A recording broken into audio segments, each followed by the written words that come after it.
नमस्कार Odisha spicy cuisine को आपण मानको बहुत बहुत स्वागत। आज आम अंडा और बंधाकोबी गोटे नुआ रेसिपीटे बनइबा। से आम 300 ग्राम बंधाकोबी नवा। तो देखो मुझे गोटे बंधाकोबी अधा ही काटि नौची। एमती सरू सरू कर बंधाकोबी को काटि नवा। गैस पर गोटे कड़ाई बसैबा, से गोटे बड़ चामच तेल देदेबा। पूर्व काटिकी रखिथिबा बंधाकोबी को एथिरे देदेबा। स्वाद अनुसार लुण हल्दी दे आपको किछि समय 5 ରୁ 7 मिनिट सिझिया छाड़देबा। तो एमती भाजवा द्वारा आमर बंधाकोबीर कंचा बास्नाटा पड़ेब आटा अधा अधी सीझीज एथुर पानी बाहरी आसो। आम तरकारी कला बेले बेसी पानी बाहरबनी। तो देखो मुझे यहाँ को 7 मिनिट सिझापी छाड़ी यहाँ भी सीझी आसला आपने देखिपे। यहाँ 60 ରୁ 70% सीझी। तो यहाँ को साइड रखिदबा। एबे आम गैस पर कड़ाई बसई से आउ गोटे बड़ चामच तेल देदेबा। गोटे जगार आम 4टा अंडा को फटेकी नवा। से स्वाद अनुसार लुण देदेबा। एबे आम भल भाव आपको गोलेकी अंडार भुजिया बनई नवा। तो अंडा दबा मात्रे सांगे सांगे ही आपको उल्टेबानी ना बेसी गुंड गुंड हो। तो देखो टिके समय गलापर ही आम आपको एमपरी भाव में भांगी नवा। तो गैस फ्लेम को हाई रे रखी ही आपको भल भाव आम पानी मरिया पर्यंत अंडा भुजिया बनई नवा। तो एबे हमर अंडा भुजिया रेडी हो सारी। चलतु मसला बनापे गोटे ग्राइंडर जार नवा। से गोटे मीडियम साइज पियाज देदेबा। 6 ରୁ 7 कुला रसुण देदेबा। गोटे इंच अदा देदेबा। गोटे इंच डालचीनी देदेबा। आउ अल्प पानी दे भल भाव यार पेस्ट बनई नवा। तो एबे आम मसला कषियापी कड़ाई रे 2टी बड़ चामच सोरिष तेल देदेबा। से अल्प जीरा और फाळे पियाज को चुन चुन कर काटिकी देबा।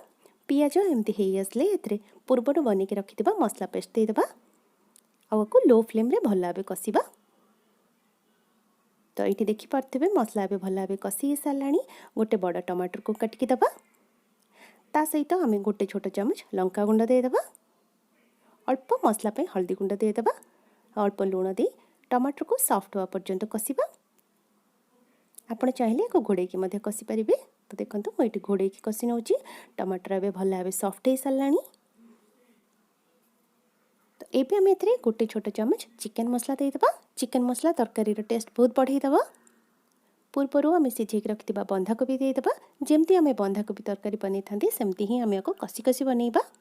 कषिकी बनइले ही बंधाकोबी टेस्ट बहुत भल आसे। जेते आप बंधाकोबी को कषिबे आर बंधाकोबी बास्ना जीव सेते ही यहाँ खाइबा को भल लगे। तो देखो मुझे को टिके समय मसला पशियापी घोड़ेकी छाड़देवी। 4 ରୁ 5 मिनिट आम को कवर करके छाड़देबा। तो ये आम 5 बंधाकोबी मसला बढ़िया भाव में पशि सारा। आम पूर्वर बनईक रखि अंडा भुजिया देदेबा। भुजिया देलापर आम को मीडियम फ्लेम रे भल भाव कषिबा। जमती अंडा भितर मसला और बंधाकोबी भितर अंडार फ्लेवर पशिब।